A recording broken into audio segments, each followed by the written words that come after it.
I hope they walk away feeling hope, feeling a sense of forgiveness for people in their lives. And I hope they just can escape life for a couple of hours and enjoy themselves. This one was a different experience because, I was part of the production and the editing process. And so I've seen so many versions of it. And so it wasn't like I walked into a theater and got to see the movie. It was like, I helped make it. And so seeing like the final cut in sound was really special because I got to watch it in a theater with my kids and my husband several months ago, and it was just a very intimate, beautiful family moment.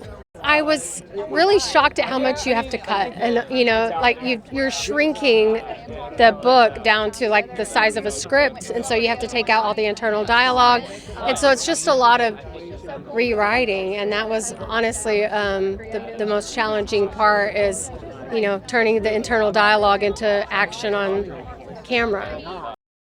Oh, it's surreal. It's so surreal. I'm so excited for everyone to see it. So proud of this cast.